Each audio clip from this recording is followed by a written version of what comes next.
Hey, we're talking CBA today.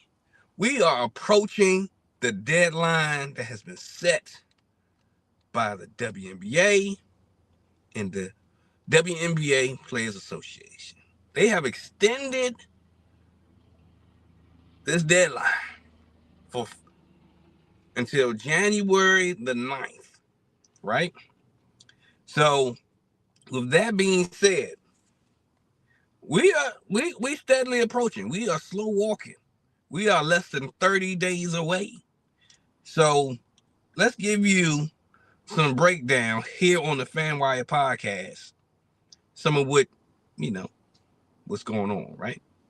All right. So, again, the deadline is January 9th, 2026. They already had a few other deadlines, but it was like, hey, let's keep moving. Let's keep working towards finding some type of resolution to, what's going on. But guess what? They haven't been able to figure it out. Let's just say that, right? So, give me a second here. Give me a second. All right. Well, anyway, yeah. So they haven't been able to come to a resolution because,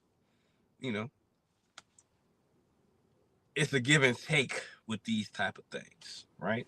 These collective bargaining agreements can be very difficult at times, depending on the individuals involved, because nobody wants to give up any leverage or any type of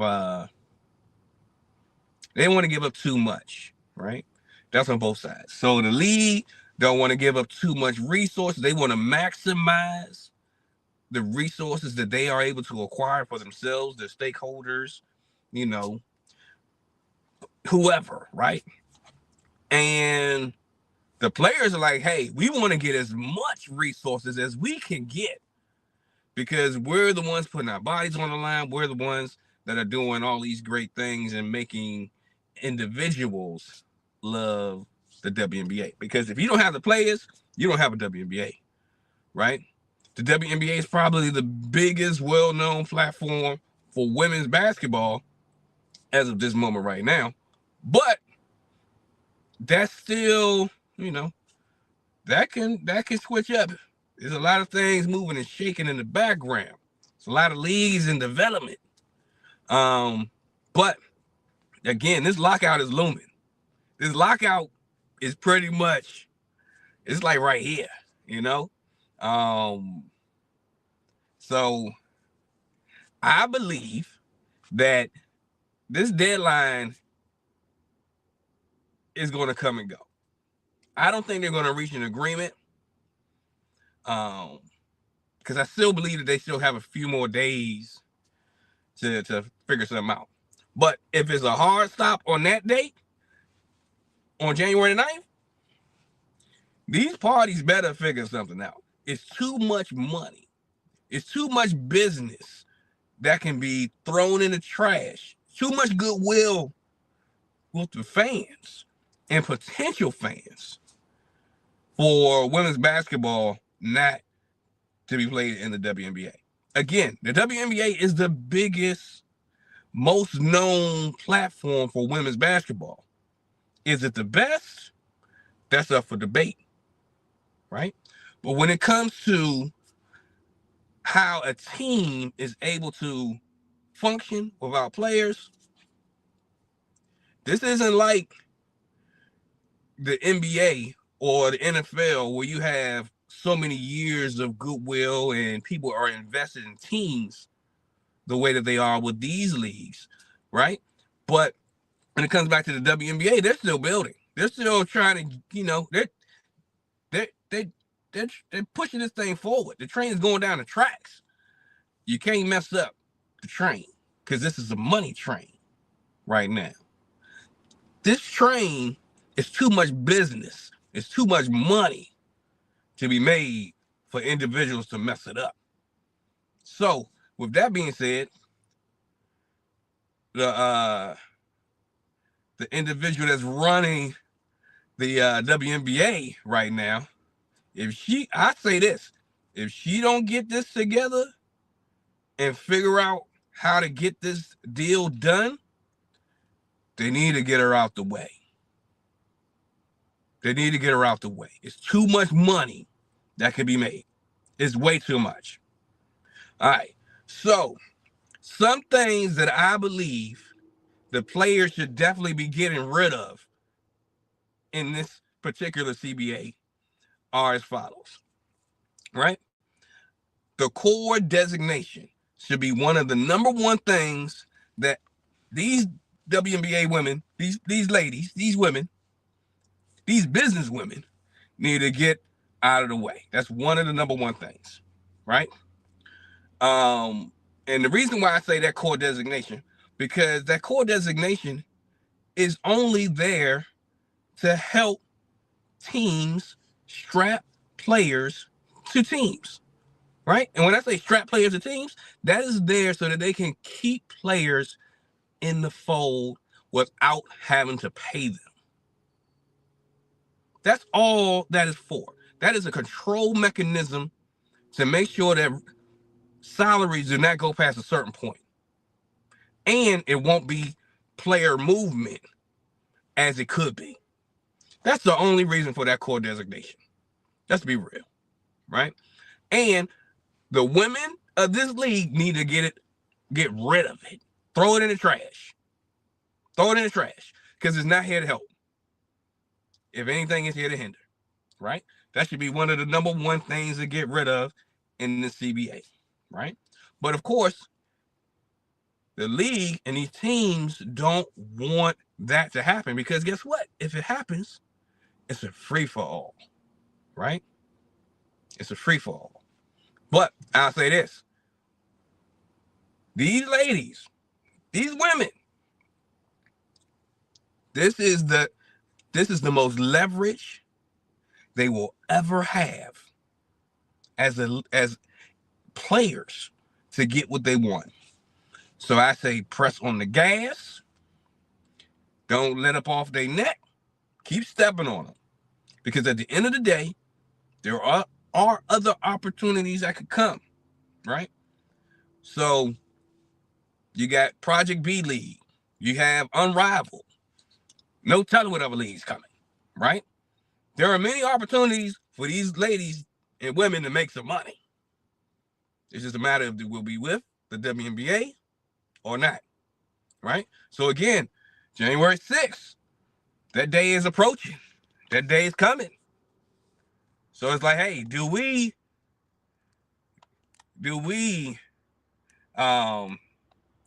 it's like, do the ladies, do they continue to go with what has been going as planned?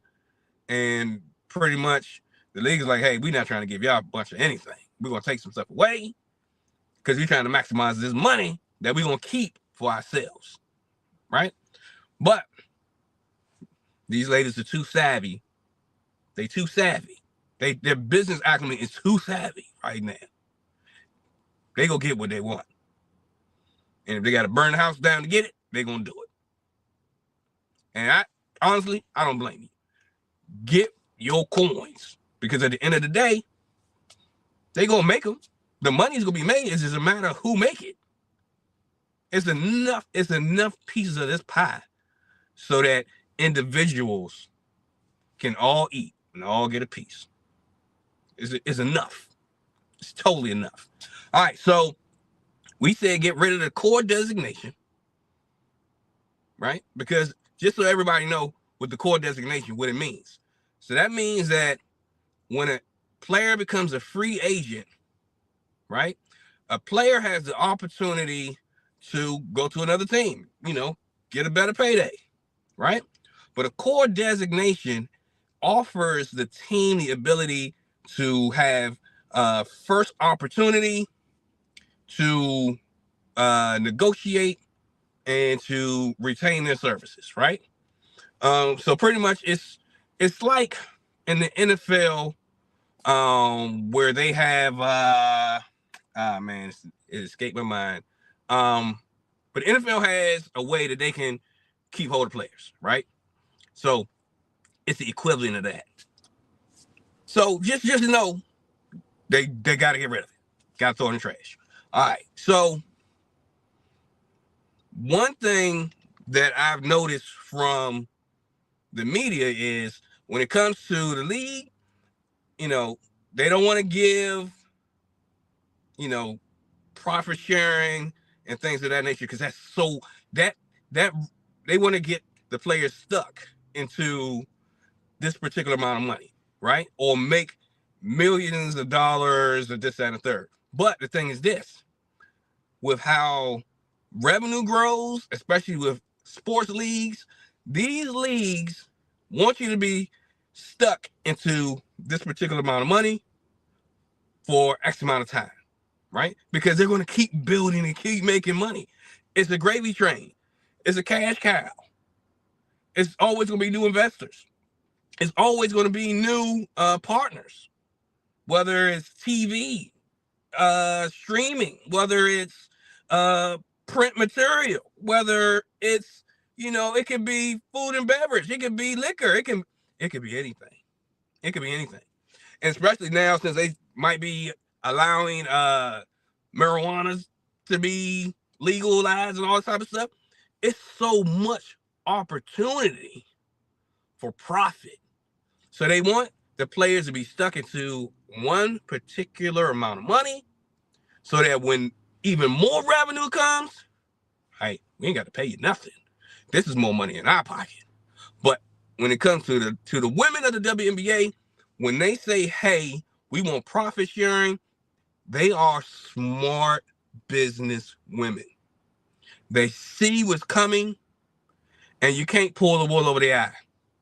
So that's another reason why I think it's so important that Nafisha Collier and Stewie, Breonna Stewart, created Unrivaled, because they see how a league can be ran, and also the potential for profit and all of these mechanisms on how they make profit, and also how the league can actually be trying to circumvent providing all information, or they can be cooking the books, you can say, all these different things, right?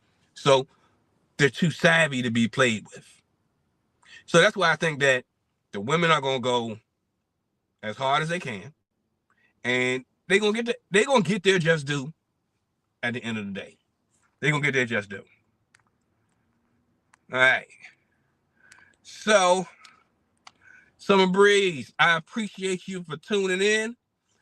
You're always a faithful watcher. We thank you so much. We appreciate you. All right. But yeah, it's so much going on right now that it's just like, what can happen here?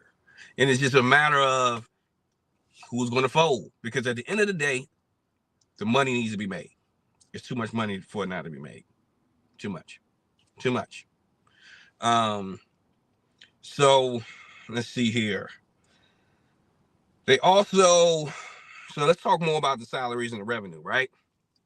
So the league has went so far as to offer 100 million. I'm sorry. Hold up. Let me rephrase that. Let me backtrack and make sure I'm saying this correctly.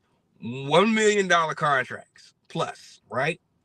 With minimums contracts being, let's say, around $500,000, right?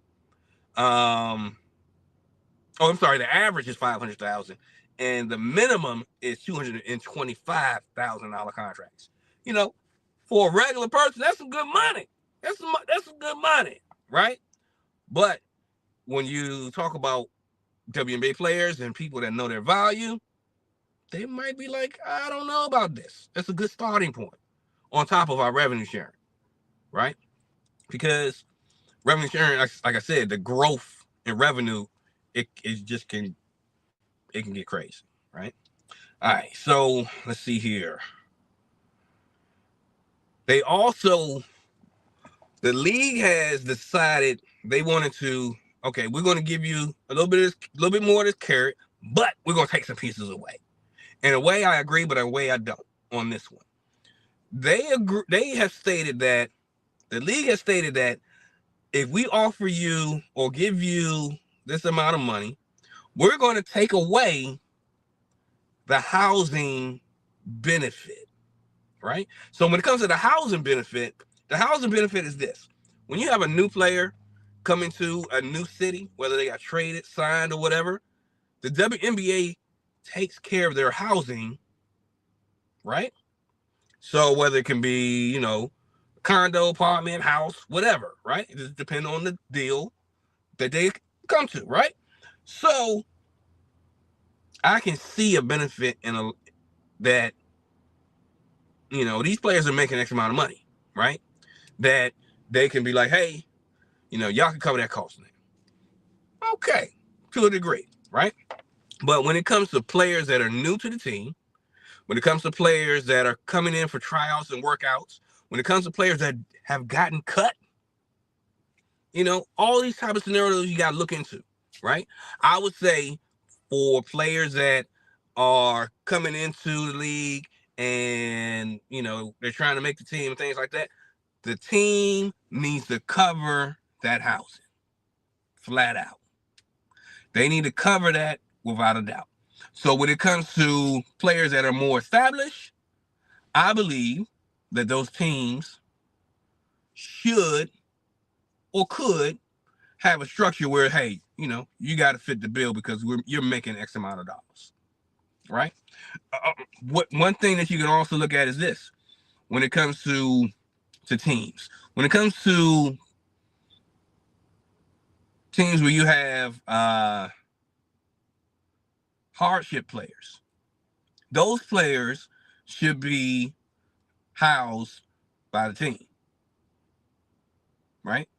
And also, if I were a team, I would have a department or some type of individual working for the organization that handles temporary housing for players, right? Whether it's short-term rentals, whether it's long-term rentals, even if someone says, hey, I want to put my roots here, that somebody for the team should be handling that.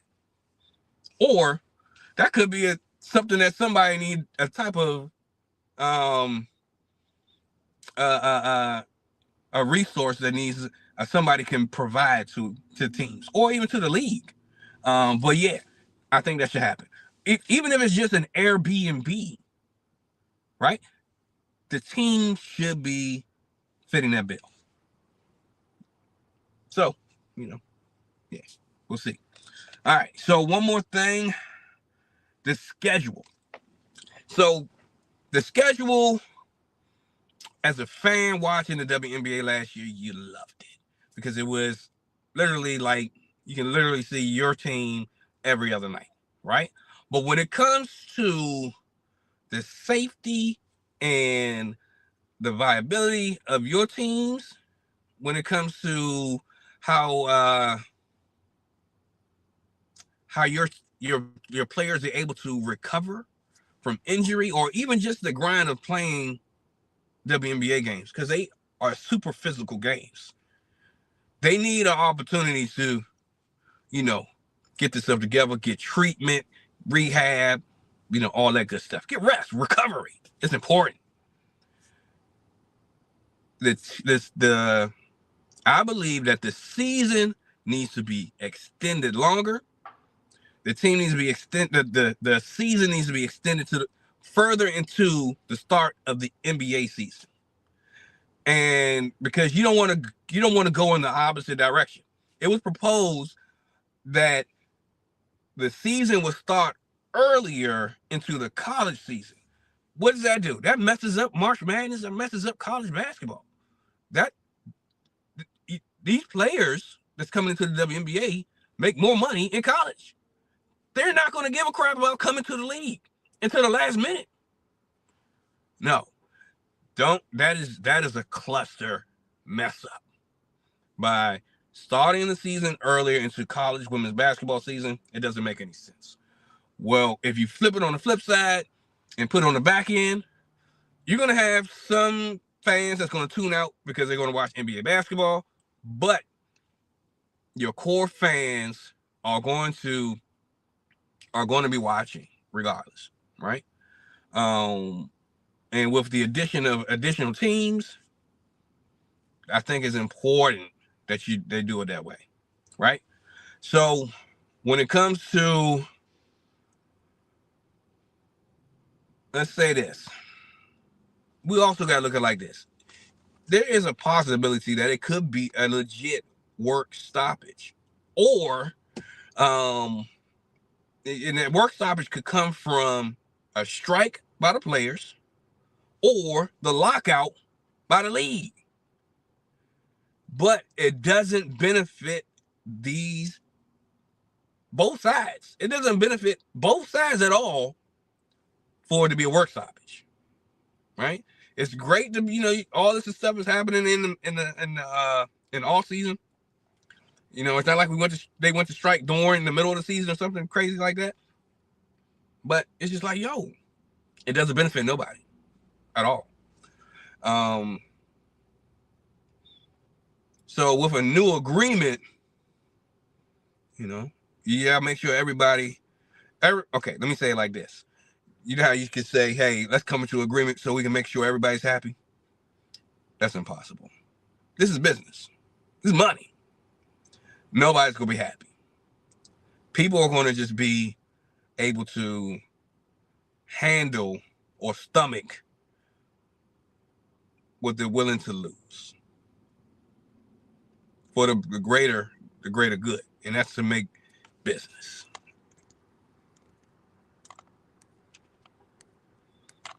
Yeah. Uncle Luke Weeze 6629. Thank you for tuning in. All right, he said, what's up?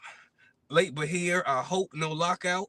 I hope the players don't push too far. The league is in a delicate place. A lockout could be death. It almost killed Mob years ago. And WNBA isn't as healthy. Yeah, I agree 100%, man. Uncle Weeze 6629. I believe that it doesn't benefit anybody. Nobody. It doesn't benefit the kids. It doesn't benefit anybody. All right. Summer Breeze 6250. Where can I purchase some FanWire merch? That is a very great question. What I can do is this. When we do our next stream, I'm going to put up some information about how individuals can get merch, because it's definitely available. We got some things popping, right? So yeah, and we might, this is what we're gonna do. We're gonna do a giveaway. We're gonna figure out how to do a giveaway on this YouTube channel, and we're gonna give some merch to the fans. So let's figure out how to do it. I'm gonna figure out how to do it, and on the next stream, y'all make sure y'all tune in and try to get this merch. It could be a t-shirt, it could be a hoodie, it could be a hat, it could be anything.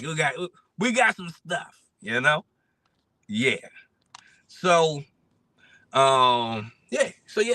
we appreciate all of the fans that tune in, whether it's for a couple minutes, for the whole show. We appreciate you all. So let's get back to the CBA talk. Again, we got till January 9th, as of right now, to figure out what's next and what's going on. So since we got some folk in here in the comments, let me know real quick.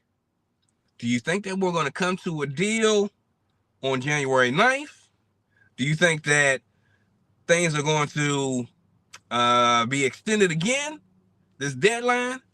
Or do you think a strike is going to occur?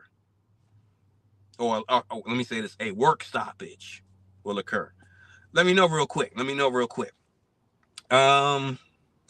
Let's see here. Oh, another negative impact for the WNBA if nobody comes to an agreement.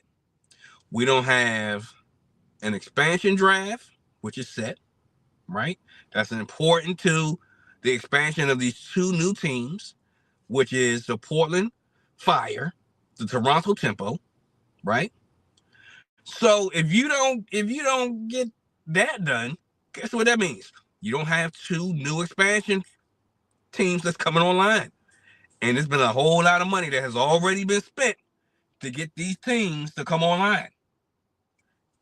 It doesn't benefit the league or these players, but definitely don't the league to keep dragging their feet because they got work to do. The WNBA, certain teams, when it comes to how they operate in deadlines, they ain't always been the best. Trust me, I covered certain teams. I covered the Mystics, and it's like, yo, some things make you be like, right? But anyway, okay. So Summer Breeze, you said, I say no agreement. That'll be tough. That'll be tough. That'll be so tough. All right. Uncle Weed 6629. Push for what they can, get what you can.